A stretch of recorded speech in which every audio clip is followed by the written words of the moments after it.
देखो जो last structure में जो स्ट्रक्चर मैंने बोला था याद रखने का जरूरी है, वो क्या था, ये था जो रूट हेयर था। रूट हेयर के यहाँ पे क्या था, ये रूट का मेम्ब्रेन, मेम्ब्रेन ये क्या है, वैक्यूल। अब पहला प्रोसेस जो मैंने बताया था वो सॉइल जो वाटर है वो आएगा कहाँ पर, सेल वॉल के पास। इसको क्या बोलते हैं, इम्बाइबेशन।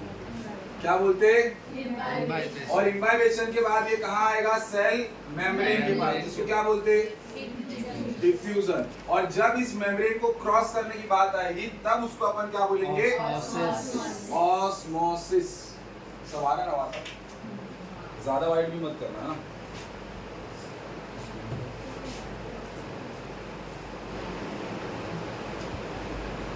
ये स्ट्रक्चर याद है सबको, याद है ये। अब इन्हीं तीन प्रोसेस को अपने को पढ़ने का है, ठीक है। सबसे पहला जो प्रोसेस अपने पास है वो कौन सा प्रोसेस है, इम्बाइबेशन, ठीक है। दूसरा अपने पास क्या है, डिफ्यूजन, और तीसरा क्या है, ऑस्मोसिस, ठीक है। आगे बढ़े। इम्बाइबेशन में क्या होता है, मैंने तुम्हें थोड़ा सा बताया था कि जो हाइड्रोकोलॉइड मैटर्स होते हैं, क्या होता है, हाइड्रोकोलॉइड मैटर। वो हाइड्रोकोलॉइड मैटर जैसे कि पैक्टिन, सेलुलोज, ये हाइड्रोकोलॉइड मैटर जो होते हैं वो एब्जॉर्ब करते हैं किसको, वाटर को। किसको एब्जॉर्ब करते हैं, वाटर को। और कैसे हो जाते हैं, स्वेल। और इसी प्रोसेस को अपन क्या बोलते हैं, इम्बाइबेशन।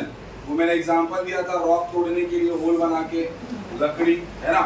दूसरा पॉइंट इसमें क्या आता है कि एक तो इम्बाइबेंट होता है और एक इम्बाइबेट होता है, ठीक है। तीसरा पॉइंट कब तक होता रहेगा, टिल इक्विलिब्रियम। कब तक होता रहेगा ये, टिल इक्विलिब्रियम। और चौथा example, kneading of flour, kneading of flour, जो भी बोलना, फ्लोर या फ्लोर। दूसरा आएगा soaking of seed, soaking of seed, ठीक है। समझ में आया। उसके बाद अपन जा रहे हैं डिफ्यूजन। ये कल भी बोला था एक बार तुमको, हाँ तो भी देख लो।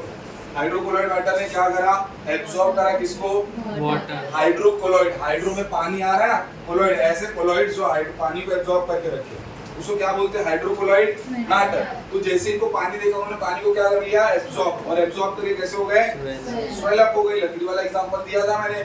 और इसी को क्या बोलते हैं अपन, इम्बाइबेशन, जिसमें एक इम्बाइबेंट होता है, एक इम्बाइबेट होता है। और ये कब तक होता रहेगा, टिल इक्विलिब्रियम, जिसके एग्जांपल है kneading of flour and soaking of seed. दूसरा अपन स्टार्ट करते हैं डिफ्यूजन के साथ। डिफ्यूजन मैंने तुम्हें इन जनरल क्या बताया हुआ है, इसका डेफिनेशन क्या बताया मैं डिफ्यूजन का, किसी को याद है, transport of substance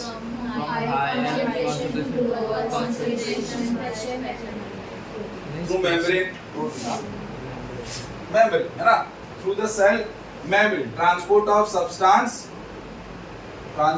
substance from higher to lower concentration, higher to lower concentration, है ना।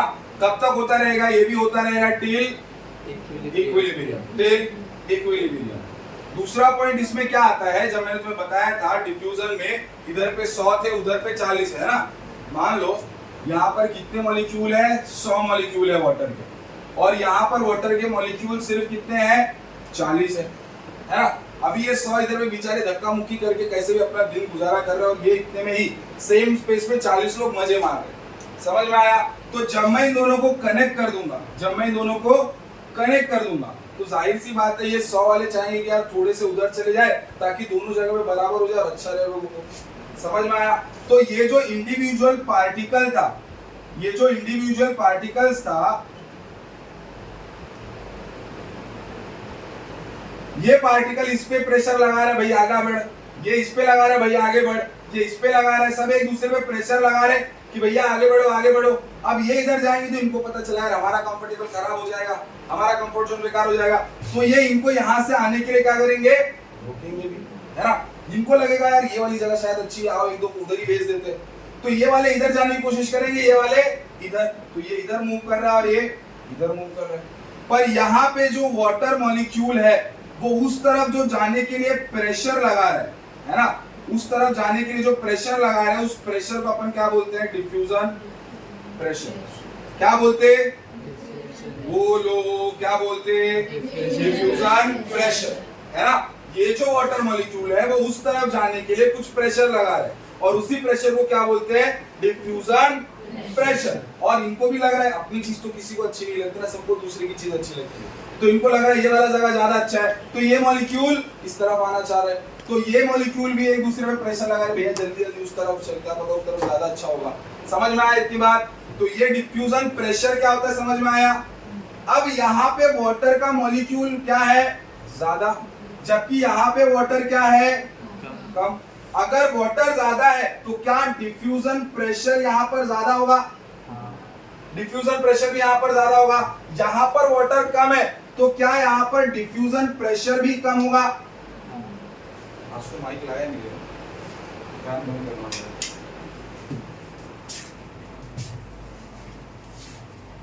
चलो, यहाँ पर वाटर ज्यादा है और यहाँ पर वाटर कम है। अगर वाटर ज्यादा होगा तो डिफ्यूजन प्रोसेस भी, डिफ्यूजन प्रेशर भी ज्यादा। यहाँ वाटर कम तो डिफ्यूजन प्रेशर भी कम। क्या यहाँ पर ज्यादा दिख रहा है और यहाँ पर कम दिख रहा है? इन दोनों के बीच में क्या डिफरेंस है? इस डिफरेंस को डेफिसिट भी बोलते हैं। क्या बोलते हैं? और इसके वजह से ऐसा जब चीज देखने को मिलता है तो उसको बोलते हैं डिफ्यूजन प्रेशर डेफिसिट।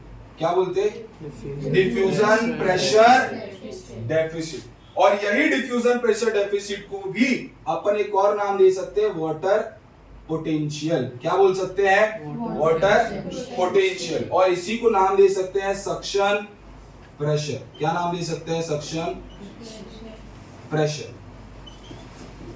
समझ में आया इतनी बात? तो अब ये जो डिफ्यूजन प्रेशर तुमने बोला इधर पे ज्यादा और यहाँ पर डिफ्यूजन प्रेशर क्या है? कम है। इसका मतलब तुमने क्या देख के बोला कि किसी का डिफ्यूजन प्रेशर ज्यादा और किसी का कम है?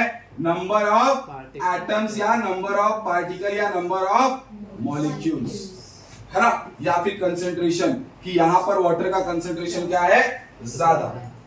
ठीक है, इतनी बात समझ में आई। Diffusion pressure is directly proportional to number of atoms और number of molecules.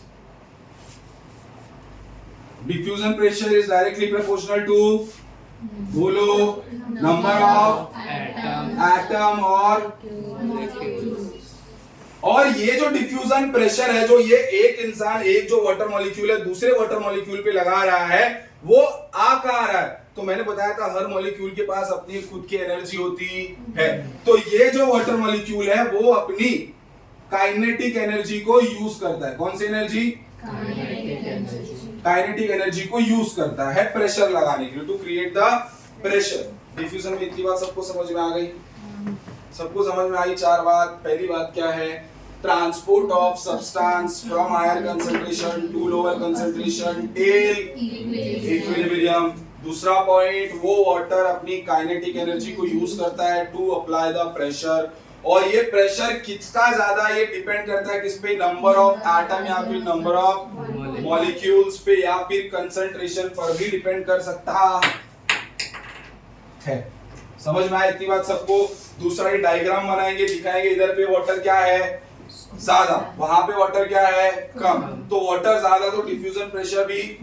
Diffusion pressure होता क्या है? वो प्रेशर जो एक वाटर मॉलिक्यूल दूसरे वाटर मॉलिक्यूल पे लगाता है ताकि वो एक जगह से दूसरे जगह जा सके। ठीक है, तो यहाँ पर डिफ्यूजन प्रेशर ज्यादा, यहाँ पर डिफ्यूजन प्रेशर कम, और ये दोनों के बीच में आ रहा है डिफरेंस, इसी को डेफिसिट भी बोलते हैं। तो इसका अपन नाम दे देते हैं डिफ्यूजन प्रेशर डेफिसिट। अब जब तुम वाटर पोटेंशियल जा करके पढ़ोगे तो वहां पर तुम देखोगे कि वाटर पोटेंशियल का पहला point it is also called as DPD, diffusion pressure deficit. समझ में आया? और दूसरा इसको अपन वाटर पोटेंशियल भी बोल सकते हैं और सक्शन प्रेशर भी बोल सकते हैं। बस डिफरेंस इतना होता है, जो डीपीडी होता है वो नेगेटिव ऑफ वाटर पोटेंशियल होता है। मतलब अगर तुम्हें वाटर पोटेंशियल की जगह डीपीडी लिखना है तो तुम्हें क्या लगाना पड़ेगा? Minus of DPD. Positive DPD तुम नहीं लिख सकते। इतनी बात समझ में आई सबको? इतनी बात समझ में आई? अब अपन जा रहे हैं कहां पर? ऑस्मोसिस पे। अब अपन कहां जा रहे हैं? ऑस्मोसिस पे। ऑस्मोसिस में क्या होता है, मैंने तुम्हें थोड़ी देर पहले बताया हुआ है कि osmosis is a special type of diffusion. Osmosis is a special type of diffusion. फर्क कितना होता है कि डिफ्यूजन मेम्ब्रेन रहने दो नहीं रहने दो, अगर हायर टू लोअर गया तो उसको अपन क्या बोलेंगे, डिफ्यूजन। कोई भी मॉलिक्यूल जा सकता है, कोई भी मॉलिक्यूल आ सकता है। पर वही डिफ्यूजन एक जगह से जहां पर कंसंट्रेशन ज्यादा है दूसरी जगह पे जाना जहां कंसंट्रेशन, बट डायरेक्टली नहीं, थ्रू अ सेमी परमिएबल, जिसमें सॉल्यूट पार्टिकल्स नहीं जा पाते। मेम्ब्रेन सिर्फ किसको भेजता है, वाटर पार्टिकल्स। समझ में आया? डिफ्यूजन और ऑस्मोसिस में क्या फर्क है, दोनों सेम होता है, बस फर्क इतना होता है कि ऑस्मोसिस में आ जाता है सेमी परमिएबल मेम्ब्रेन। इसीलिए अपन इसका पहला पॉइंट लिखेंगे, it is nothing but a simple diffusion. It is a simple through semi permeable membrane. पहली बार तुम इतना अच्छा राइटिंग निकाल दो, है ना, अच्छा राइटिंग है।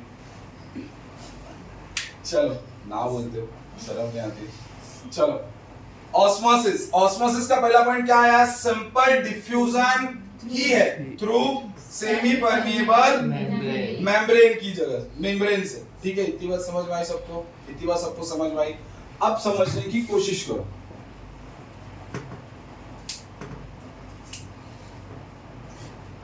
मान लो ये था तुम्हारा साइटोप्लाज्म, ये क्या था तुम्हारा साइटोप्लाज्म, और ये साइटोप्लाज्म के यहां पर तुम्हारे को आ रहा है मेम्ब्रेन, और मेम्ब्रेन के इस तरफ क्या है, सेल वॉल। क्या तुम्हें इमेजिन हुआ ये चीज, इमेजिन हुआ? साइटोप्लाज्म, साइटोप्लाज्म के इधर पे क्या है, मेम्ब्रेन, और मेम्ब्रेन के बाहर वॉल, है ना। साइटोप्लाज्म, मेम्ब्रेन और सेल वॉल। अब जो साइटोप्लाज्म था उसमें होता है सुक्रोज और मिनरल्स। क्या होता है, सुक्रोज और मिनरल। इसकी वजह से सॉल्यूट पार्टिकल होने की वजह से यहां का कंसंट्रेशन क्या हो जाता है, ज्यादा। तुम्हें कंसंट्रेशन वगैरह समझता है क्या, कंसंट्रेशन समझता क्या होता है, नहीं समझता? देखो अच्छा बता दिया। जैसे मान लो ये दो मैंने बीकर्स लिए, ठीक है। सॉल्यूशन क्या होता है, सॉल्यूशन अपन किसी भी चीज को तब बोलते हैं जब उसके अंदर सॉल्यूट हो और क्या हो, सॉल्वेंट हो। सॉल्यूट हो और सॉल्वेंट हो, पता है क्या तुमको? तो भी ना बोल रहे थे, नींद में हो क्या, उठ जाओ। ठीक है, सॉल्यूट और, तो समझ में आया तुमको? फिर तुमको पता है कि मैं बताऊं? हाँ हेलो, बताऊं व्हाट इज कंसंट्रेशन? हाँ यू बता दूं? देखो सुनो, सॉल्यूशन में क्या होता है, एक तो सॉल्यूट और एक तो solvent. Solute basically solid particle होता है, सॉल्वेंट जो होता है वो लिक्विड होता है। तुम अब नीट की तैयारी करो तो उसमें ऐसा ये बोलते हैं कि गलत चीज है ऐसा मानना कि सॉलिड मतलब सॉल्यूट मतलब सॉलिड, कभी लिक्विड भी होता है, अलग अलग क्राइटेरिया होता है। पर अपन अपने हिसाब से अपने लेवल पे मान के चलते, सॉलिड मतलब सॉलिड और सॉल्वेंट मतलब लिक्विड। अब लिक्विड के नाम पे मैंने यहाँ पर भर के रखा पानी। क्या भर के रखा, पानी। क्या भर के रखा, पानी। समझ में आया? इसमें भी सेम अमाउंट में पानी, इसमें भी सेम अमाउंट में पानी। अब मैंने इसमें डाले 10 ग्राम शुगर और इसमें डाले मैंने कितने, 5 ग्राम शुगर, है ना। अब अगर मैंने 10 ग्राम शुगर डाला और यहाँ पर 5, तो सॉल्यूट कहां पर ज्यादा है, सॉल्यूट कहां ज्यादा है, 10 ग्राम। यहाँ पर सॉल्यूट क्या है, कम है। तो जहां पे सॉल्यूट ज्यादा होगा उसका कंसंट्रेशन क्या होगा, ज्यादा। यहाँ पर सॉल्यूट कम है तो उसका कंसंट्रेशन कम। वाटर का कंसंट्रेशन यहाँ ज्यादा है, मगर ओवरऑल सॉल्यूशन की बात करोगे तो सॉल्यूशन में क्या होता है, सॉल्यूट और सॉल्वेंट। समझ में आया? समझ में आया सबको? जहां पे सॉल्यूट ज्यादा वहां कंसंट्रेशन ज्यादा। अगर कंसंट्रेशन ज्यादा होगा इसका मतलब वाटर क्या है, कम। वाटर क्या हो जाएगा, यहाँ पे कंसंट्रेशन क्या है, वाटर ज्यादा। समझ में आया? ये बात समझ में आएगी। किसी के अंदर भी अगर सॉल्यूट ज्यादा है, सॉल्यूट ज्यादा है तो कंसंट्रेशन कम। सॉल्यूट ज्यादा तो कंसंट्रेशन ज्यादा होगा, सॉल्यूट ज्यादा तो कंसंट्रेशन कभी भी कम बोल रहे।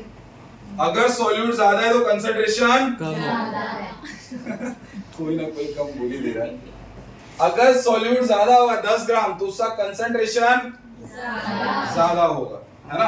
अगर सॉल्यूट कम है तो उसका कंसंट्रेशन है ना। जो H2SO4 होता है, सल्फ्यूरिक एसिड सुना है? वो बहुत ऐसे जब अपने केमिकल जो अपना केमिस्ट्री लैब होता है, उस केमिस्ट्री लैब में बड़े संभाल के रखा जाता है उसको अलग से। जो भी कंसंट्रेटेड होता है ना उसका एक अलग से लैब, ऐसे एक अलग से वो बना होता है, और उसको तुम्हें अपने टेबल पे लाने नहीं दिया जाता। अगर तुमको इसको यूज करना है तो उसी जगह पे जाओ और यूज करके आओ, वो कंसंट्रेटेड। तो H2SO4 क्या होता है, बहुत नुकसानदायक होता है अपने लिए। HCl H2SO4 है ना, जला देता है, पूरा एसिड की तरह होता है ना। तो अपन को एक कंसंट्रेटेड होता है, एक डाइल्यूटेड होता है। तो कंसंट्रेटेड क्या होता है, उसमें कंसंट्रेटेड H2SO4 मतलब वाटर कम है ना, उसमें H2SO4। अगर डाइल्यूटेड बोला तो उसके अंदर वाटर ज्यादा है। समझ में आया? समझा? कंसंट्रेशन ज्यादा है इसका मतलब सॉल्यूट ज्यादा है। कंसंट्रेटेड H2SO4 यानी उसके अंदर H2SO4 ज्यादा है और कम। तो कंसंट्रेटेड सॉल्यूशन मतलब समझा, उसके अंदर सॉल्यूट का अमाउंट क्या होता है, ज्यादा होता है, और सॉल्यूशन सॉल्वेंट का, और solvent most of the time क्या होगा, पानी होगा। सॉल्वेंट क्या होगा मोस्ट ऑफ द टाइम, पानी। सॉल्वेंट कौन होगा, पानी। समझ में आया सॉल्यूट, सॉल्वेंट और कंसंट्रेशन का कॉन्सेप्ट? समझा? चलो अब इधर साइटोप्लाज्म में क्या है, सुक्रोज और मिनरल, जबकि वो सुक्रोज और मिनरल जो है वो यहाँ पर नहीं है। यहाँ पर क्या है, सिर्फ वाटर ही वाटर है सेल वॉल के पास अभी, क्योंकि इसने वाटर को एब्जॉर्ब करके रखा हाइड्रोकोलाइड मैटर ने। तो अब क्या होगा, यहाँ पर सॉल्यूट ज्यादा होने की वजह से कंसंट्रेशन क्या हो गया, ज्यादा, और वाटर क्या हो गया, कम। जबकि कंपेयरिंग टू वाटर यहाँ पर क्या है, ज्यादा, तो मूव करेगा हायर टू लोअर। इस तरीके से वाटर एंट्री लेगा कहां पर, साइटोप्लाज्म में। कहां पे एंट्री लेगा, साइटोप्लाज्म में। ठीक है, यहां पर कंसंट्रेशन क्या है, ज्यादा, और यहां पर कंसंट्रेशन क्या हो जाएगा फिर, कम, है ना। तो इसके वजह से जो अपन इसमें देता है इसका ऑस्मोसिस का डेफिनेशन, वो क्या होता है, transport of substance from lower concentration to. तुम बोलेगे यार ये क्या बात हुई, लोअर से हायर क्यों जा रहा, हायर से लोअर जाना चाहिए ना। तो देखो हायर टू लोअर ही जा रहा है वाटर हायर टू लोअर ही, बट जो कंसंट्रेशन है वो क्या है, उल्टा। समझ में आया? इसके लिए ट्रांसपोर्ट ऑफ अ सॉल्वेंट और a substance from lower to higher concentration. Lower concentration बोल रहा है, इसका मतलब वाटर क्या है, हायर मतलब वाटर क्या है, इतनी बात सबको समझ में आई क्या? इतनी बात सबको नहीं समझ में आई? किसी को नहीं समझ में आई? एक बार और बताओ, बिंदास बोला करो, और एक बार समझा, समझ गया, सेकंड लास्ट, एक बार और, दोनों में हाँ बोलते हैं, समझ गया, हाँ एक बार और, हाँ। देखो ये साइटोप्लाज्म है और ये क्या है, सेल वॉल, और उसके बीच में क्या है, मेम्ब्रेन, सेल मेम्ब्रेन। ठीक है, अब सेल वॉल ने क्या कर रखा है, वाटर को एब्जॉर्ब करके रखा है बाय द प्रोसेस ऑफ इम्बिबेशन। ठीक है, इसने वाटर को अपने पास लेके रखा है, स्टोर करके रखा है। जबकि जो साइटोप्लाज्म है, वो साइटोप्लाज्म में क्या है, अंदर फूड है, सुक्रोज और मिनरल, वाटर कंपैरेटिवली कम है। तो अब वो सुक्रोज होने की वजह से यहाँ पर सॉल्यूट का अमाउंट क्या हो गया, और मैंने बताया अगर सॉल्यूट ज्यादा होगा तो कंसंट्रेशन भी ज्यादा। समझ में आया? समझ में आया? तो यहाँ का कंसंट्रेशन ज्यादा, जबकि वो सॉल्यूट यहाँ पर नहीं है, तो यहाँ का कंसंट्रेशन क्या होगा, कम। और यहाँ पर अगर कंसंट्रेशन ज्यादा तो वाटर क्या होगा, कम, और यहाँ पर वाटर ऑलरेडी ज्यादा है। ठीक है, तो वाटर मूव करेगा फ्रॉम हियर टू हियर, क्योंकि इसका कंसंट्रेशन वाटर का यहाँ ज्यादा और यहाँ पर कम। तो अपन डेफिनेशन में कैसे बोलते हैं ऑस्मोसिस के, कि transport of a solvent H2O, है ना, ट्रांसपोर्ट ऑफ अ सॉल्वेंट और a substance from lower concentration to. समझ में आया? समझ में आया? समझ में आया? अभी समझा? चलो आगे बढ़े। किसी को नहीं समझा अभी एक बार और बता दो। सबको समझा? समझा? समझा? उधर समझा? समझा? समझा?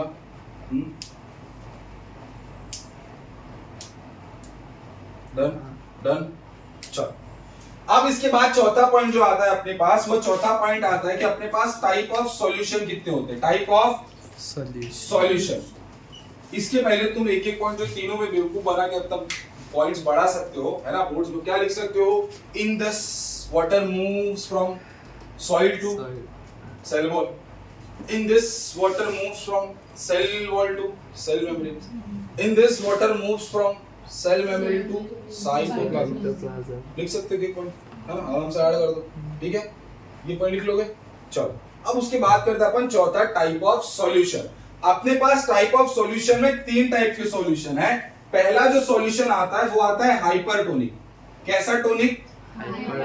दूसरा आता है हाइपोटोनिक और तीसरा आता है आइसोटोनिक। ये टोनिक का मतलब होता है कंसंट्रेशन, टोनिक का मतलब कंसंट्रेशन, टोनिक का मतलब अगर हाइपर बोला है मतलब कंसंट्रेशन कैसा है? ज्यादा। अगर हाइपो बोला है इसका मतलब कंसंट्रेशन कम। हाइपो बोला मतलब कंसंट्रेशन कम और आइसो बोला मतलब कंसंट्रेशन सेम। समझ में? हाइपरटोनिक, हाइपोटोनिक और आइसोटोनिक, ये 3 बात सबको समझ में आ गई? 3 बात सबको समझ में आई? अब देखो इस बात को, इसको मिटा दूं, चलो पहले रिवाइज कर लेता है, ठीक है। What is imbibition? इम्बाइबेशन क्या होता है? हाइड्रोक्लोराइड मैटर, जिसको नहीं याद है देख देख के बोल सकता है, नेक्स्ट टाइम अपन बिना देखे बोलेंगे, ठीक है। Hydrochloride matter absorb and that's called imbibition. We have 2 things, imbibement and imbibate. कब तक होगा? Till equilibrium. 2 एग्जांपल, पहला soaking of sheet, फिर आता है डिफ्यूजन। डिफ्यूजन में पहला definition, transport of a substance from higher to lower concentration till equilibrium. और ये मूवमेंट करने के लिए जो हायर टू लोअर जा रहा है उसके लिए वाटर यूज करता है अपनी कौन सी एनर्जी? Kinetic energy. और जब वो जा रहा होता है तो वो जो डिफ्यूजन प्रेशर लगा रहा होता है वो डिपेंड करता है किस पे? पहला पॉइंट क्या बोलोगे? डेफिनेशन। पहला पॉइंट क्या बोलोगे? डेफिनेशन। दूसरा पॉइंट क्या बोलोगे? कौन सी एनर्जी? काइनेटिक। तीसरा डिफ्यूजन प्रेशर किस पे डिपेंड करता? Number of atoms of molecules और कंसंट्रेशन, ठीक है। उसके बाद ये डायग्राम बनाना, ठीक है। वाटर ज्यादा, डिफ्यूजन प्रेशर ज्यादा, वाटर कम, डिफ्यूजन प्रेशर कम, ठीक है। अब डिफरेंस आएगा, इसको क्या बोलते हैं? डेफिशिएंट। तो अपन ये चीजें दिखा सकते हो और ये नेगेटिव ऑफ ये होता है। फिर आता है osmosis. Osmosis is nothing but a simple type of diffusion. Nothing but a simple type of diffusion. Cytoplasm होता है और क्या होता है? सेल वॉल, बीच में सेल मेम्ब्रेन, ठीक है। यहाँ पर सुक्रोज ज्यादा तो सॉल्यूट, अगर सॉल्यूट ज्यादा तो कंसंट्रेशन भी, यहाँ पर कंसंट्रेशन ज्यादा तो वहां पे कंसंट्रेशन कम। और इसने तो वाटर भर भर के एब्जॉर्ब करके ही रखा है इम्बाइबेशन के जरिए, ठीक है। अब इसकी वजह से यहाँ पर वाटर ज्यादा और यहाँ पर वाटर कम, तो वाटर तो सही तरीके से मूव कर रहा है फ्रॉम हायर टू लोअर। पर डेफिनेशन में अपन क्या बोलते हैं? ट्रांसपोर्ट ऑफ अ सब्सटेंस और a solvent from lower to. समझ में आया? अब टाइप ऑफ सॉल्यूशन कितने टाइप थे? 3। पहला हाइपरटोनिक, हाइपोटोनिक, आइसोटोनिक, ठीक है।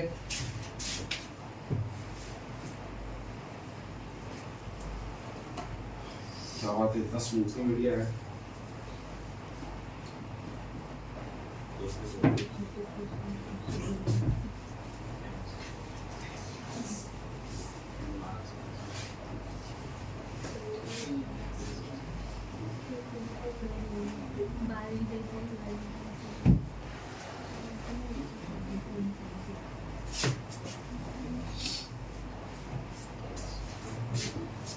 कितने टाइप के कंसंट्रेशंस थे अपने पास? 3 टाइप के थे, ठीक है।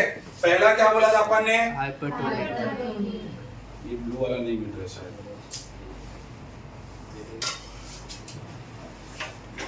हाइपरटोनिक, दूसरा हाइपोटोनिक, तीसरा आइसोटोनिक। उससे अपने को मतलब नहीं, ठीक है। अपने को सिर्फ मतलब है हाइपरटोनिक और हाइपोटोनिक से। हाइपरटोनिक मतलब मैंने तुमको क्या बोला? कंसंट्रेशन कैसा है? ज्यादा है। कंसंट्रेशन ज्यादा होगा तो सॉल्यूट भी ज्यादा, तो वाटर कम होगा, है ना। अगर चलो हाइपोटोनिक देखते हैं। हाइपोटोनिक मतलब कंसंट्रेशन कम तो सॉल्यूट भी कम तो वाटर भी ज्यादा। Very good. चलो अब अपन अगर बोलते हैं कि कंसंट्रेटेड H2SO4 है और डाइल्यूटेड H2SO4 है, तो इन दोनों में से स्ट्रॉन्ग सॉल्यूशन कौन है? कंसंट्रेटेड। कॉन्सेंट्रेटेड। इतना समझ में आता है तुमको? तो इन दोनों में बताओ स्ट्रॉन्ग सॉल्यूशन कौन? हाइपरटोनिक। और ये क्या होगा? वीक। वीक। इतनी बात समझ में आ रही है? इतनी बात समझ में आ रही है? अब मैंने क्या किया, इस एक्सपेरिमेंट को समझना। मैंने एक बीकर लिया यहाँ पर भी और एक बीकर लिया यहाँ पर, ठीक है? समझ में आया? अब ये इसमें मैंने क्या करा, इसमें डाला मैंने सॉल्यूशन, और ये सॉल्यूशन कैसा था? हाइपरटोनिक। इसी के नीचे लिखा है तो ये हाइपरटोनिक होगा, ठीक है? कैसा है ये? हाइपरटोनिक। ये क्या है? हाइपोटोनिक। अब जब हाइपरटोनिक है तो कंसंट्रेशन क्या होगा? ज्यादा। कंसंट्रेशन ज्यादा तो सॉल्यूट वाटर कम। इसका अगर ये हाइपोटोनिक है तो कंसंट्रेशन कम। कम, H2O ज्यादा। इतनी बात समझ में आई? अब मैंने अपने बॉडी का या किसी भी इंसान का एक कोई भी सेल उठाया और उस सेल को यहाँ पर, या प्लांट सेल मान लो, मैंने प्लांट सेल को यहाँ पर डाल दिया। अब ये प्लांट सेल का सबसे आउटर वॉल था, तो इसको क्या बोलेंगे? ये अंदर डॉट डॉट से लिखा है वो सेम यहाँ पर भी कर देता हूं मैं। क्या बोल रहे हो? क्या हो गया? फोन पे देखा? चलो कोई बात नहीं। कंसंट्रेशन H2O वाटर समझ में आया तुमको? अब उसके बाद लेट वेट हो जाएगा, थोड़ा आ जाएगा, कोई दिक्कत नहीं, ठीक है? थोड़ा तो पढ़ लोगे। चलो इतनी बात समझ में आई तुमको? अब ये अगर वाटर यहाँ पर ज्यादा है तो जब मैं सॉल्यूशन को इधर पे डाल, जब मैंने सेल यहाँ पर डाला तो उस समय में हो गया ना, मोबाइल पे बात, अभी शांत हो जाओ, जब पढ़ा रहे हो तो मत बोलो। देखो अब यहाँ पर वाटर क्या था? कम था, कंपैरेटिव टू यहाँ पर वाटर क्या होगा? ज्यादा, कंपैरेटिव टू, है ना? इसके अंदर नॉर्मल वाटर था, पर क्योंकि यहाँ पर बहुत कम है तो अगर इसमें थोड़ा भी वाटर होगा तो वो लगेगा क्या है? ज्यादा। समझ में आया? तो यहाँ पर वाटर क्या है? कम, यहाँ पर वाटर क्या है? ज्यादा। तो यहाँ पर वाटर पोटेंशियल क्या हो जाएगा? ज्यादा। यहाँ पर वाटर पोटेंशियल कम। तो वाटर मूव करेगा आउट ऑफ द, कहां पे मूव करेगा? सेल के बाहर। धीरे धीरे धीरे धीरे कहां शिफ्ट होने लगेगा? बाहर। और क्योंकि ये सेल के बाहर आ रहा है और सेल मेम्ब्रेन से आ रहा है, इसलिए उसको बोलते हैं अपन एक्सोऑस्मोसिस। क्या बोलते हैं?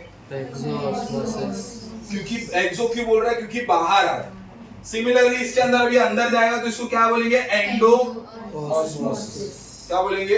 एंडोऑस्मोसिस। जब ये धीरे धीरे बाहर आने लगेगा तो क्या होने लगेगा मालूम तुमको? ये जो सेल मेम्ब्रेन तुमको पहले नॉर्मल दिख रही थी, ये सेल मेम्ब्रेन ऐसे ऐसे ऐसे ऐसे गैप क्रिएट करने लगेगी, क्योंकि ये जो भी वाटर यहाँ पर अवेलेबल था सब कुछ कहां जाने लगा? बाहर। तो इसके वजह से जो भी प्रोटोप्लास्ट था, मैंने बोला था एक जगह यूज आएगा, श्रिंक होता है। प्रोटोप्लास्ट। प्रोटोप्लास्ट क्या होता है? Shrink. All inside the cell wall, all inside the cell wall. तो जो भी सेल वॉल के अंदर था सब कुछ क्या होने लगेगा? धीरे धीरे धीरे धीरे श्रिंक होने लगेगा। तो प्रोटोप्लास्ट धीरे धीरे क्या होगा? श्रिंक होगा। और ये श्रिंक होने की वजह से गैप्स क्रिएट होंगे। क्या क्रिएट होंगे? गैप्स। क्या क्रिएट होगा? गैप्स।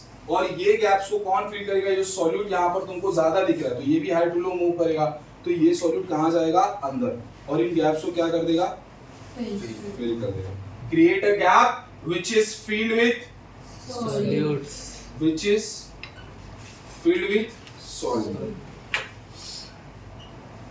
समझ में आया तुमको? और इसी प्रोसेस को बोलते हैं प्लाज्मोलिसिस। क्या बोलते हैं? प्लाज्मोलिसिस। इतनी बात सबको समझ में आई? अब बात करते हैं इधर पे, ठीक है? यहाँ पर वाटर क्या था? बहुत ज्यादा था। कंपैरेटिव टू यहाँ पे वाटर क्या होगा? थोड़ा सा कम होगा। यहाँ पर वाटर ज्यादा, यहाँ पर वाटर कम। तो मूवमेंट कहाँ होगा? आप अंदर की तरफ। तो ये मूव करेंगे from outside to inside, from outside to inside. इतनी बात सबको समझ में आई? अब जब ये आउटसाइड से इनसाइड की तरफ जाएंगे तो फिर क्या वो वाला केस आ जाएगा जब मैंने बाहर पे प्रेशर बढ़ाया था तो वाटर अंदर आ रहे थे। पहले तो थोड़ा सा प्रेशर लगाए होंगे, ये बड़ा होगा पर एक हद तक बढ़ेगा, इसको भी तो ब्रस्ट होना नहीं है। तो ये क्या करने लगेगा? फिर ये इधर से प्रेशर लगा रहा है तो ये भी इस पे प्रेशर लगाएगा। इस वाले प्रेशर को क्या बोलते हैं? Wall pressure. अच्छा इसे टर्गर प्रेशर, इसको वॉल प्रेशर। समझ में आया था इतनी बात? तो अब ये धीरे धीरे अंदर जाने लगेगा और जब ये अंदर जाएगा तो ये सेल का साइज क्या होगा? बढ़ेगा और ये बढ़ करके फूल के गुब्बारा हो जाएगा पूरा। समझ में आया? ये होता है एंडोऑस्मोसिस, ठीक है। इसमें सेल हो जाता है टर्जिड। कैसा होगा सेल? जबकि इसमें कैसा हो जाएगा? फ्लैसिड। ये ऐसे सूख जाना ना उसको फ्लैसिड कंडीशन बोलते हैं और ऐसे फूल जाना फूल उसको क्या बोलते हैं? टर्जिड। क्या बोलते हैं? टर्जिड, है ना। टर्गर प्रेशर था ना उसको बाहर दे रहा था, तो टर्गर प्रेशर आएगा तो क्या आएगा? टर्जिड। समझ में आया? और इसी को अपन बोलते हैं डीप्लाज्मोलिसिस। क्या बोलते हैं? इतनी बात सबको समझ में आएगा? ये सबको समझ में आया इतनी बात? चलो अब मैं इसकी बात करता हूं। इसके अंदर वाटर जाएगा और जितना मैक्सिमम वाटर जा सकता है उतना चला जाएगा, ठीक है। अब इसके बाद और एक्स्ट्रा वाटर नहीं जा पाएगा। तो जब मैक्सिमम वाटर होता है तो मैक्सिमम वाटर के वक्त डीपीडी कितना होता है? वाटर पोटेंशियल कितना होता है? 0। क्या तुम्हें याद है? Maximum water potential is 0। Maximum water potential is 0। और जबकि ये बढ़ रहा है तो बढ़ने का रीजन क्या है? Turgor pressure. तो क्या उस समय टर्गर प्रेशर की वैल्यू 0 होगी? नहीं होगी, क्योंकि टर्गर प्रेशर की कुछ ना कुछ तो वैल्यू होगी जो यहाँ पर लग रही होगी। तो यहाँ पर टर्गर प्रेशर 0 नहीं होता है, जबकि फ्लैसिड के वक्त टर्गर प्रेशर 0। तो समझ में आना चाहिए फ्लैसिड हो रहा है, टर्गर कहाँ लग रहा है ना?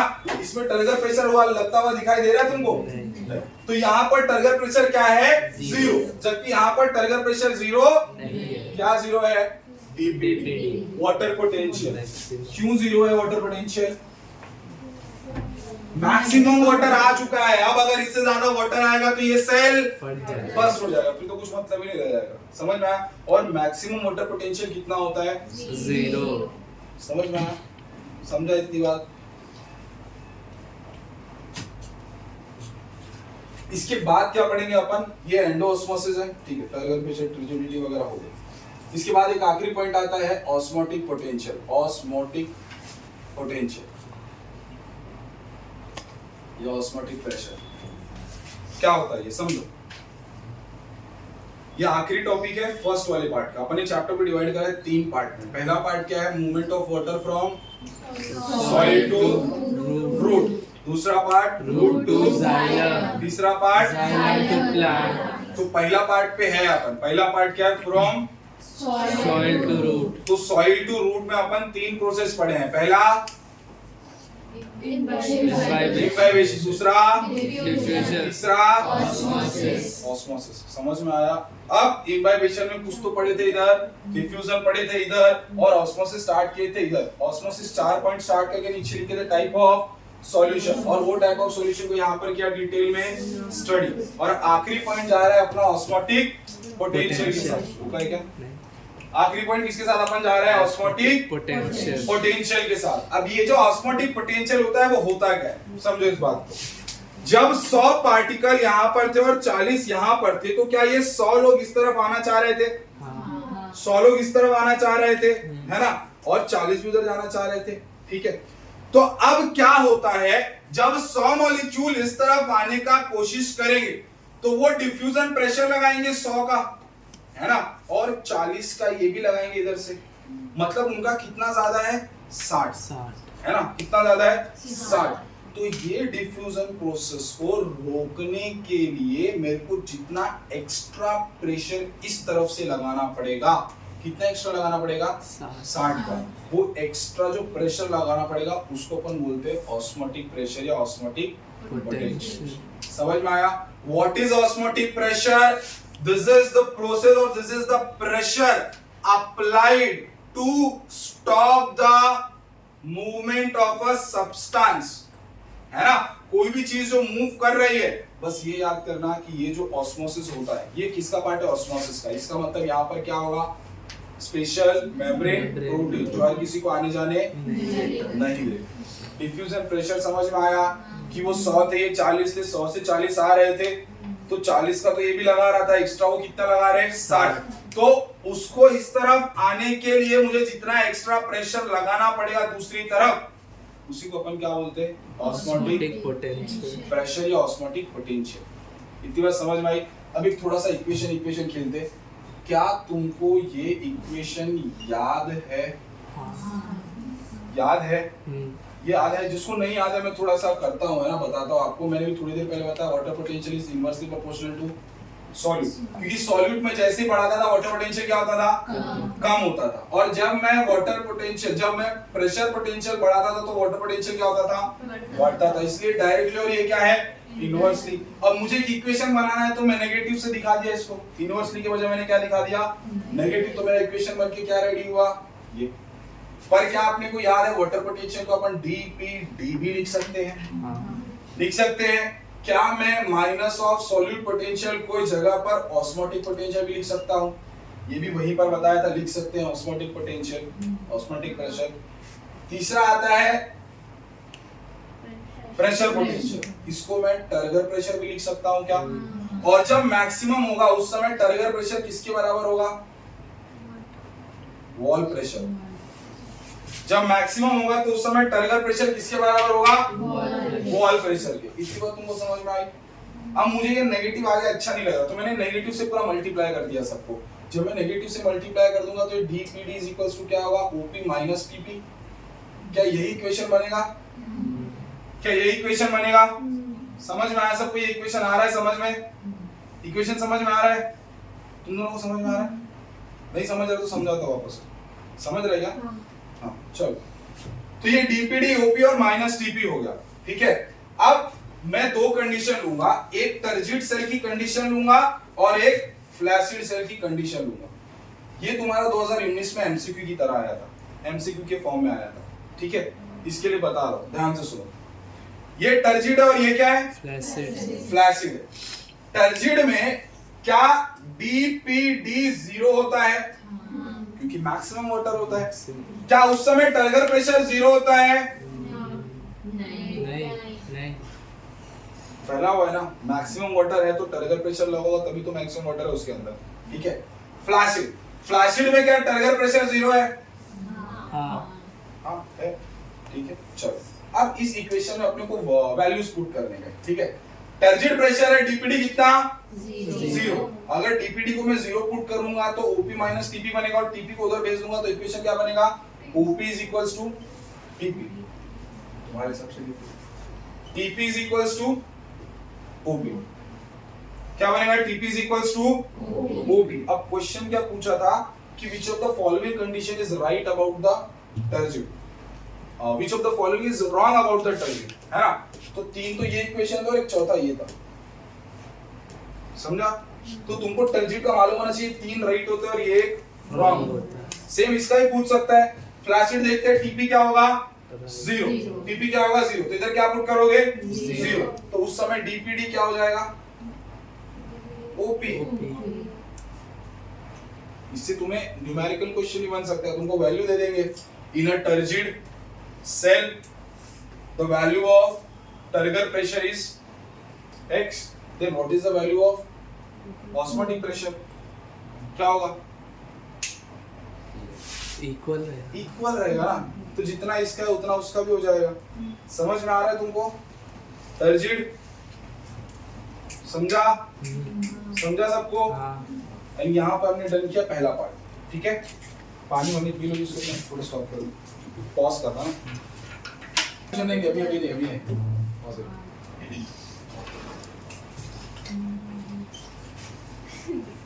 नेक्स्ट पार्ट पे जो अपन जा रहे हैं तो अपना कौन सा टॉपिक आता है? Movement of a water, transport of a water from root to xylem to root to xylem, root to xylem, है ना।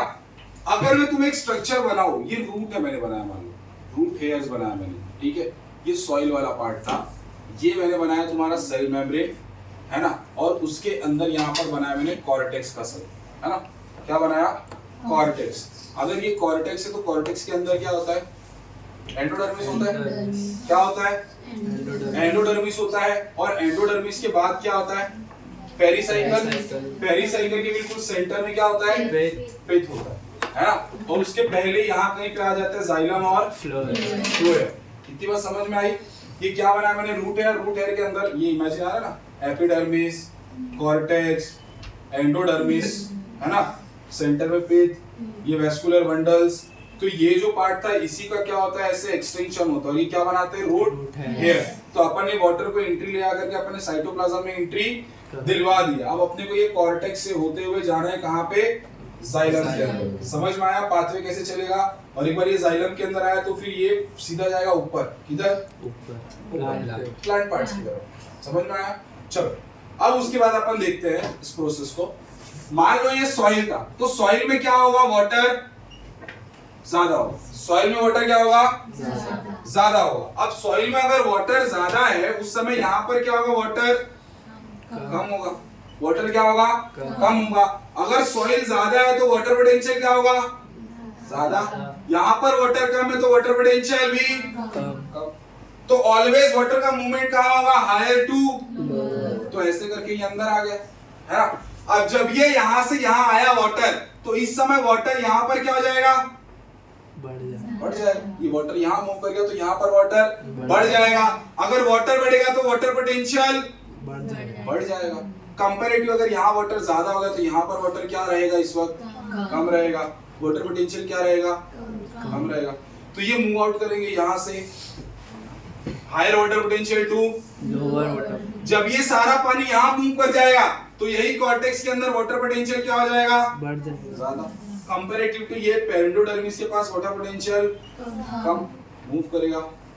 जब यहाँ मूव करा तो एंडोडर्मिस के पास वाटर पोटेंशियल ज्यादा। ये वाटर यहाँ मूव कर गया ना, तो अब वाटर ज्यादा हो चुका है। अगर वाटर ज्यादा तो वाटर पोटेंशियल भी ज्यादा। कंपैरेटिव टू ये जो अपने पास पेरिसाइकिल था उसके पास वाटर क्या हो जाएगा? कम। वाटर पोटेंशियल कम, वापस से हाई टू लो। अब जब ये यहाँ मूव करेगा तो इसका हो जाएगा ज्यादा। तुम समझ रहे हो? ये एक एक करके एक एक स्टेप पहले वहां ज्यादा था यहाँ कम था, तो ये वाला यहाँ मूव कर गया, तो यहाँ ज्यादा हो गया यहाँ कम हो जाएगा, तो ये वापस यहाँ जाएगा। ऐसे कर करके ये कहां तक आएगा? कहां तक आएगा? जाइलम तक आएगा। ठीक है। अब इसका जाइलम तक आने का अपने पास पाथवे जो होता है वो दो तरीके का होता है। कितने टाइप का पाथवे? दो टाइप का पाथवे। ठीक है, समझने की कोशिश करना। काफी बढ़िया सर्कल बना है। ये मैंने मान लो बनाया रूट हेयर्स। ऐसे बहुत सारे यहाँ पर रूट हेयर्स हैं। ठीक है, ऐसे बहुत सारे यहाँ पर रूट हेयर्स। ठीक है, ये मैंने बीच में बनाया एंडोडर्मिस। क्या बनाया? एंडोडर्मिस।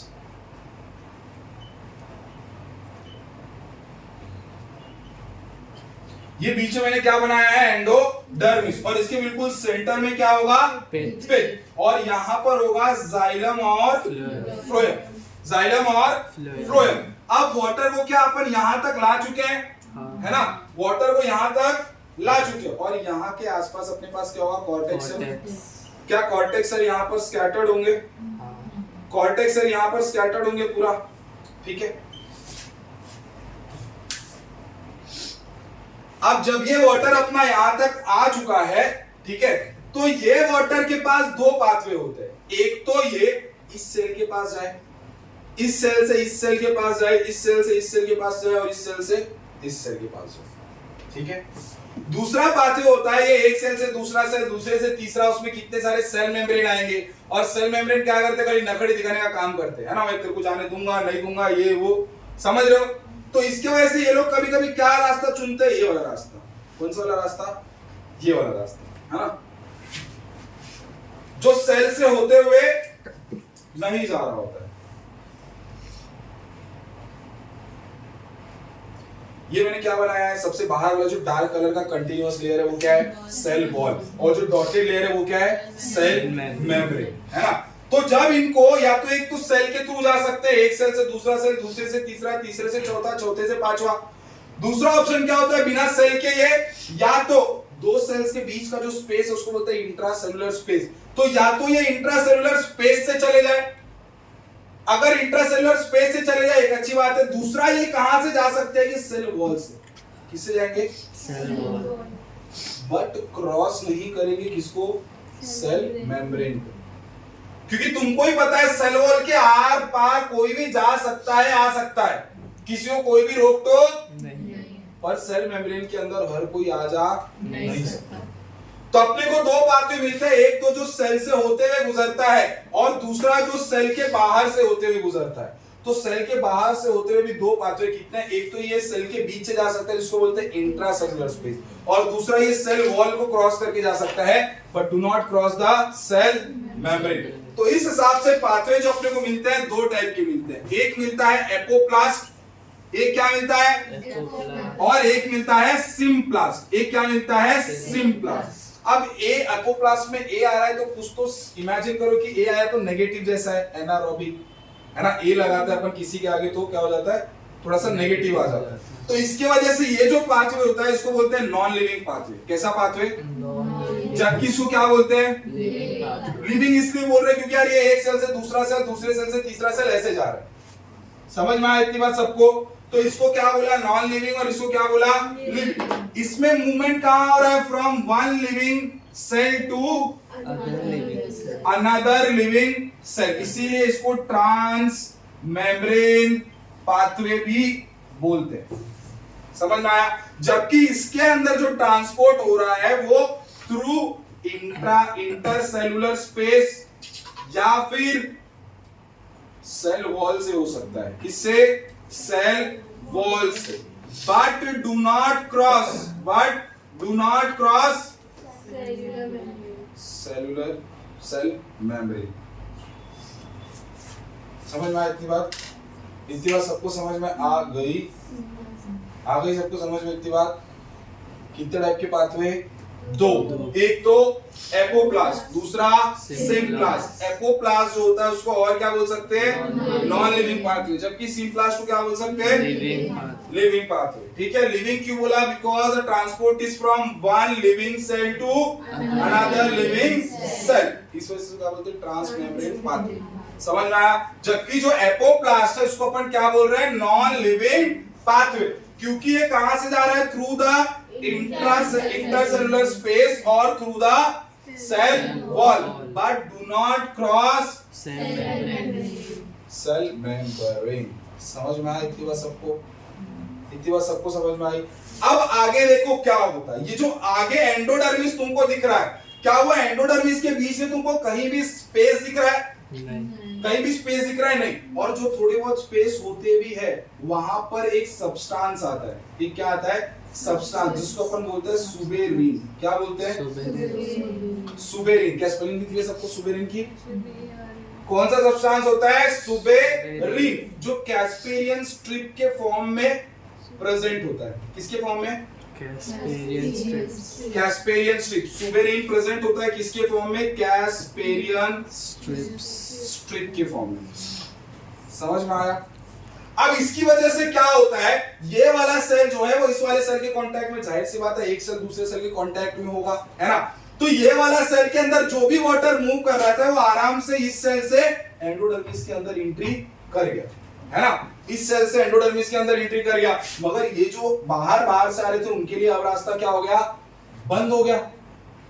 क्यों? क्योंकि एंडोडर्मिस में कुछ भी इंट्रासेलुलर स्पेस नहीं है, तो इसके वजह से कोई भी बीच में से पास ऑन नहीं कर सकता। इसके वजह से जो कुछ भी तुमको बाहर दिखाई देता है ये सब कहां जाता है? सेल के अंदर वापस। इसके लिए बोलते हैं अपन कि ये जो एपोप्लास्ट होता है वो होता है till endodermis. After that the pathway become the symplast. इसके बाद पाथवे कैसा हो जाएगा? सिम्प्लास्ट। एक सेल से दूसरा सेल, दूसरे से तीसरा। समझ में आया क्यों ऐसा हो रहा है? Till endodermis. Why? Because of suberin, because of suberin in the form of Casparian strip। समझ में आया? ये दो पाथवे समझ में आएगा तुमको? पाथवे समझ में आया तुमको? ऑन एंड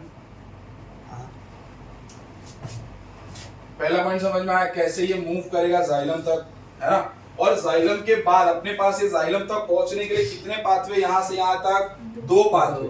एक तो एपोप्लास्ट और एक तो सिम्प्लास्ट। जो एपोप्लास्ट होता है ए ऐसा कुछ वाई मिलाओ तो ए की वजह से क्या हो जाएगा नेगेटिव, तो ये कैसा पाथवे नॉन लिविंग, जबकि ये कैसा पाथवे लिविंग पाथवे। कैसा पाथवे लिविंग पाथवे। लिविंग है मतलब वन लिविंग सेल टू इसलिए तो क्या बोलते हैं ट्रांसमेम्ब्रेन पाथ। काम की बंद करके ज्यादा जोर से आवाज आ रही है क्या है? तुम तारक मेहता देखते हो? तारक मेहता नहीं, उसमें दया करती थी पहले से, हे माँ माता जी है। चलो ठीक है, एपोप्लास्ट है। एपोप्लास्ट में क्या है? Non living cell. अब ये नॉन लिविंग सेल जो होता है, नॉन लिविंग पाथवे होता है, उसमें पानी मूव कर सकता है फ्रॉम इंटरसेलुलर स्पेस या फिर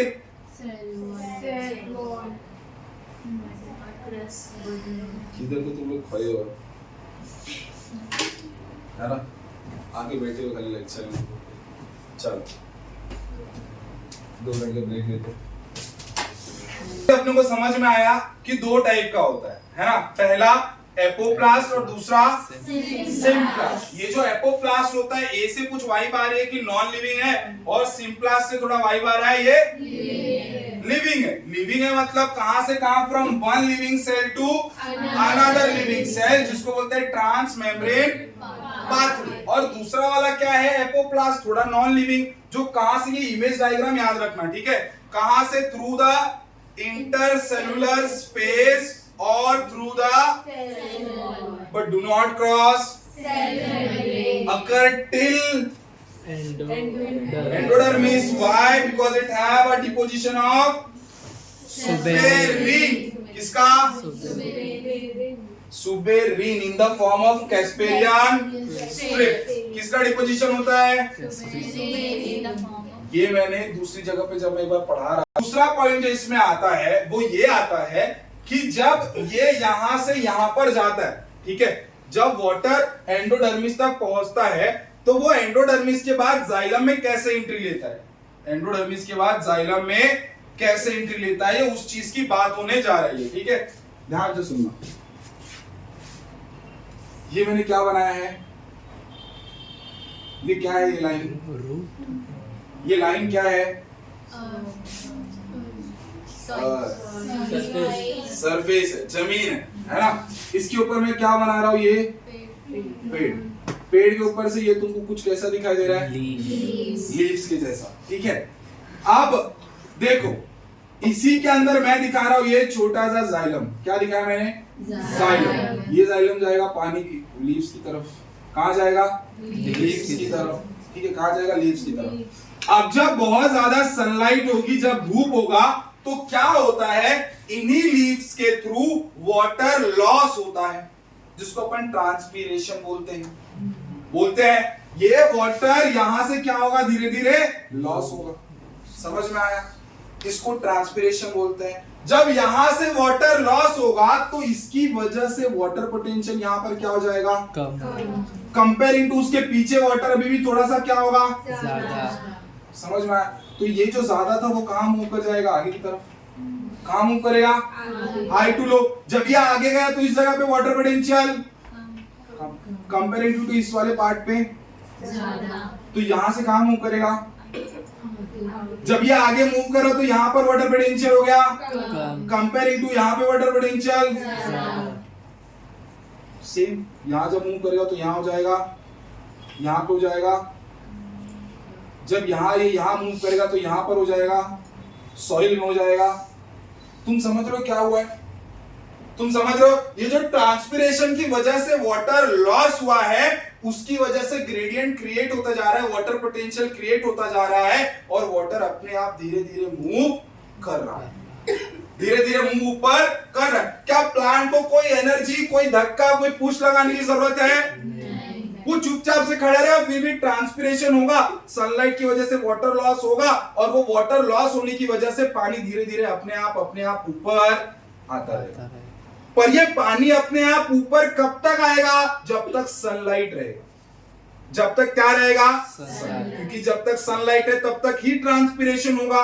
जब सनलाइट बंद तो ट्रांसपिरेशन बंद। समझ में आया? तो पानी तो ऊपर तक पहुंच रहा है बिना किसी एनर्जी के, बट सिर्फ दिन में। रात का क्या, रात में तो सनलाइट होती नहीं है, अगर सनलाइट रात में होगी नहीं तो ये वाटर ऊपर नहीं आएगा आएगा। नहीं। चालू, ये वाटर ऊपर आएगा नहीं। तो रात में कैसे पानी पहुंचाया जाए? तो रात के समय में अपने को प्लांट को एनर्जी खर्च करनी पड़ती है। उस समय क्या होता है, जो रूट होता है वो रूट नीचे से प्रेशर लगाता है।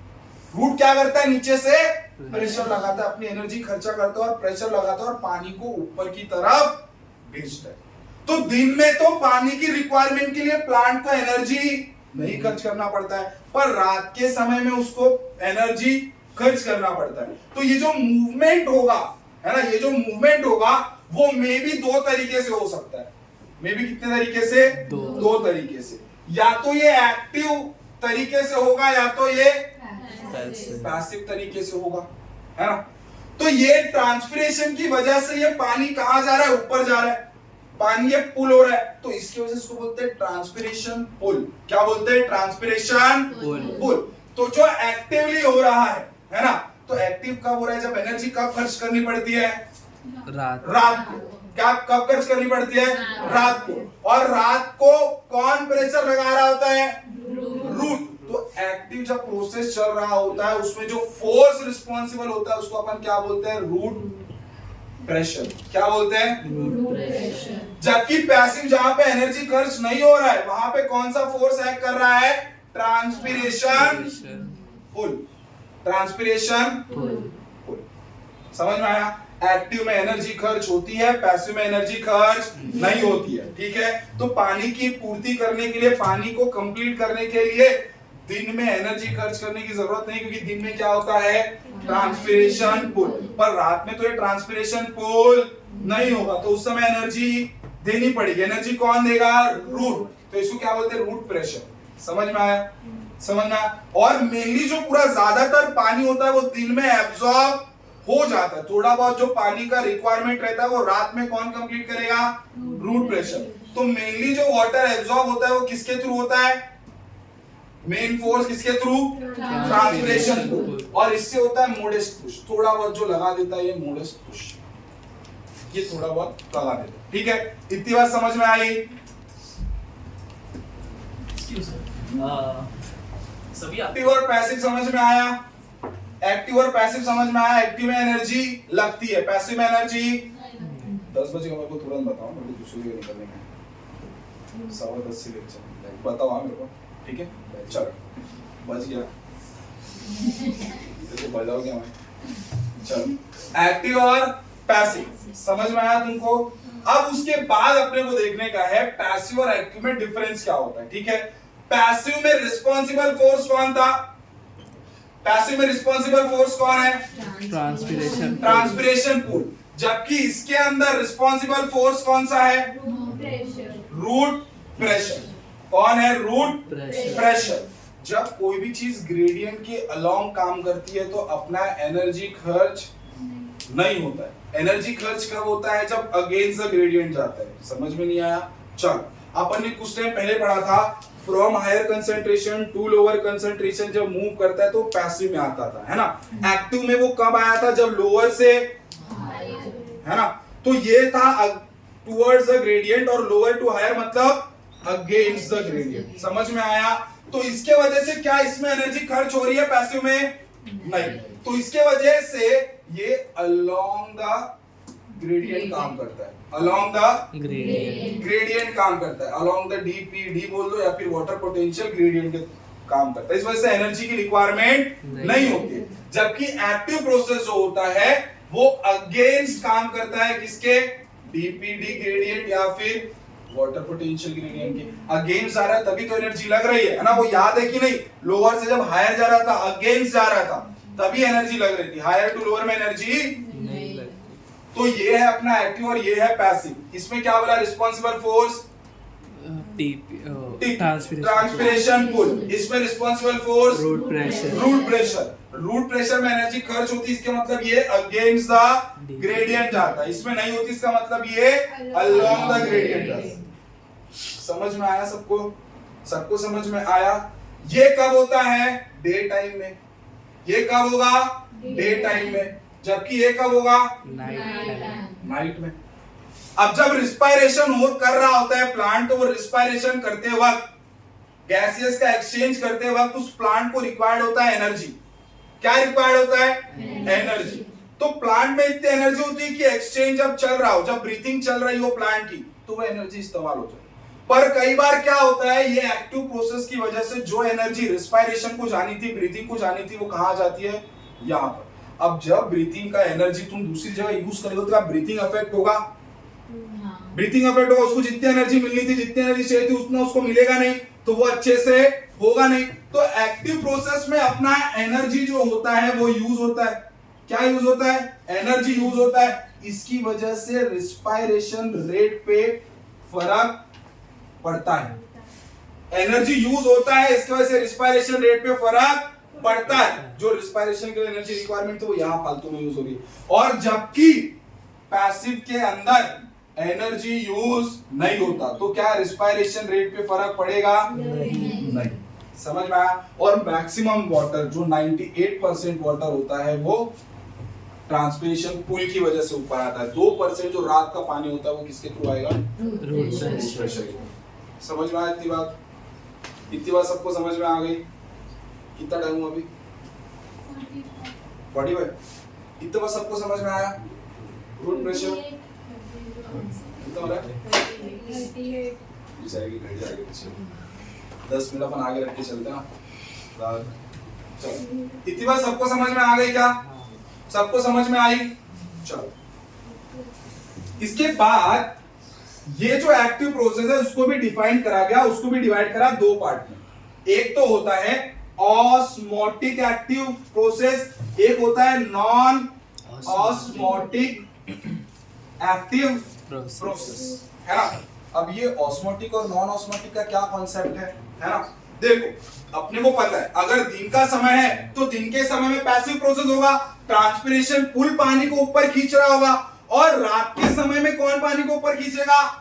रूट प्रेशर, जो एक्टिव प्रोसेस होगा। मगर रात के समय में क्या होता है, कभी कभी टेम्परेचर फेवरेबल नहीं होता है, या कभी कभी, है ना, ऑक्सीजन अवेलेबल नहीं होता, या पानी बराबर नहीं होता है, ठीक है, अवेलेबिलिटी कम होती है, तो उसकी वजह से अफेक्ट पड़ता है। इन जनरल ऑस्मोटिक टाइप का एक्टिव प्रोसेस हो रहा होता है, पर जिस दिन एनवायरमेंट में पानी कम होगा, नमी ज्यादा होगी, टेम्परेचर में वेरिएशन आएगा, उस दिन नॉन ऑस्मोटिक टाइप का एक्टिव प्रोसेस होता है। तुमको क्लियर हो गया? दिन में कौन सा प्रोसेस? Transpiration pull. रात में कौन सा? Root pressure. रूट प्रेशर में भी दो हो सकता है, एक तो ऑस्मोटिक और एक तो नॉन ऑस्मोटिक। यूजुअली तो इन जनरल कौन सा होगा? ऑस्मोटिक। पर जिस दिन एनवायरमेंट में कुछ फर्क पड़ने लगा तो उस दिन कैसा होने लगेगा? Non osmotic. Non osmotic. समझ में आएगा सबको? समझ में आया इतनी बात सबको? अब अपने को ऑस्मोटिक और नॉन ऑस्मोटिक को पढ़ने का थोड़ा सा, ठीक है? समझा सबको? चलो, उसके बाद अपन जाएंगे। अभी जाने गए? हाँ, निकल जाओ। चलो, एक तो है ऑस्मोटिक, एक तो है नॉन ऑस्मोटिक। दिख रहा है क्या इधर तक? हाँ, दिख रहा है। दिख रहा है? ये इस वजह से मैं नहीं छोड़ रहा कि ये एक अलग सा टॉपिक सी बच जाएगा, नहीं तो मेरा खुद का अभी मैं वो छोड़ देता हूँ, पर ये थोड़ा सा अलग हो जाएगा। इसके बाद अपन दूसरा टॉपिक स्टार्ट कर सकते हैं, ठीक है? इसकी वजह से पढ़ा रहा हूँ, ठीक है? चल, एक तो ऑस्मोटिक और एक तो नॉन ऑस्मोटिक, ठीक है? ऑस्मोटिक में क्या होता है, ठीक है, और नॉन ऑस्मोटिक में क्या होता है? ऑस्मोटिक है, इसका मतलब यहां पर ऑस्मोटिक ग्रेडियंट पहले से प्रेजेंट होता है। ऑस्मोटिक ग्रेडियंट पहले से प्रेजेंट होता है ना? ऑस्मोटिक ग्रेडियंट पहले से प्रेजेंट होता है, तो उस ऑस्मोटिक ग्रेडियंट से जो होता है पानी जाता है। तुम्हारे में डाउट आएगा कि सर जब ग्रेडियंट पहले से प्रेजेंट है तो एनर्जी काय बात की खर्च हो रही है ना? अगर अलोंग द ग्रेडियंट जा रहा है तो एनर्जी खर्च होती है क्या? नहीं। जब अगेंस्ट सा जाएगा तभी खर्च होगा। देखो इधर पे पैसिव था तो अलोंग जा रहा था तो एनर्जी नहीं खर्च हो रही थी। एनर्जी कब खर्च होती थी? जब अगेंस्ट द ग्रेडियंट जा रहा था। तो जब ऑस्मोटिक ग्रेडियंट पहले से प्रेजेंट है सर, तो क्यों इसको एक्टिव में रख रहे हो? क्यों इसको एक्टिव में रख रहे हो? तो बात ऐसी है कि यहाँ पर ऑस्मोटिक ग्रेडियंट पहले से प्रेजेंट होता है, मगर ये ऑस्मोटिक ग्रेडियंट बनाने के लिए एनर्जी खर्च होता है। This energy used to form osmotic gradient. ये क्या बात है, कुछ समझ तो नहीं आ रहा क्या बोल रहा बनाने के लिए, ये वो समझो इस बात को, ठीक है। अपन ने जब ये डायग्राम बनाया था ऐसा, है ना, ये डायग्राम बनाया था ऐसा वाला, याद है? तो जब यहाँ पर 48 बचा था और यहाँ पे जब 50 बचा था, है ना, यहाँ पर जब 40 बचा था, यहाँ पर 50 बचा था, या तुम्हें एक और अच्छा एग्जांपल लेता हूं, ठीक है।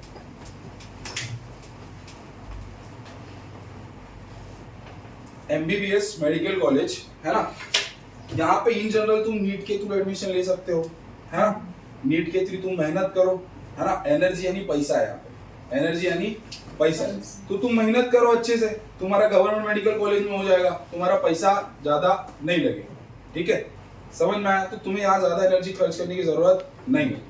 पर वही जो अमीर बाप के होते हैं, या फिर डॉक्टर का बेटा डॉक्टर बनेगा, राजा का बेटा राजा बनेगा, है ना, तो डॉक्टर का बेटा डॉक्टर बनने के लायक तो नहीं होता है ना, कई बार ऐसा होता है कि बहुत ही मंद और वाहियात किस्म का बच्चा पैदा हो जाता है, ठीक है, तो उसको वो क्या बुद्धि नहीं होती है उसको, फिर भी उसके पापा को उसको डॉक्टर बनाना है, तो उस समय में क्या होता है, एडमिशन किससे होगा, एडमिशन होगा, तो बच्चे को एडमिशन दिलवाने के लिए, पास ऑन करवाने के लिए, है ना, उसका बाप क्या करेगा, पहले से जाकर के पीछे से डीन को एनर्जी दे देगा और बोलेगा भाई एडमिशन प्रोसेस स्टार्ट कर। बच्चों को लग रहा है अपना एडमिशन नॉर्मली हुआ है, बच्चों को क्या लग रहा है अपना एडमिशन, पर पहले से एनर्जी खर्च करके पापा ने सेटिंग पूरी कर रखी है, तो उसको लग रहा है मैं ग्रेडियंट के थ्रू जा रहा हूं, बट वो ग्रेडियंट बनाने के लिए पहले से एनर्जी खर्च हुई है। बात समझ में आई? बात समझ में आई तुमको?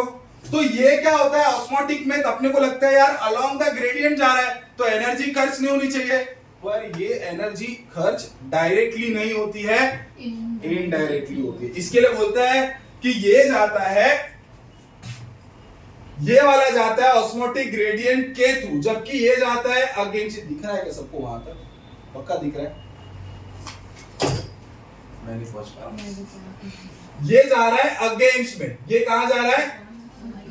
अगेंस्ट में। चलो इस तरफ ये जा रहा है ऑस्मोटिक ग्रेडियंट के थ्रू, है ना, और ये ऑस्मोटिक ग्रेडियंट के थ्रू जा रहा है, बट एनर्जी कहां यूज हो रहा है? एनर्जी यूज हो रहा है to form this gradient, osmotic gradient. इसका मतलब एनर्जी कैसे यूज हो रहा है?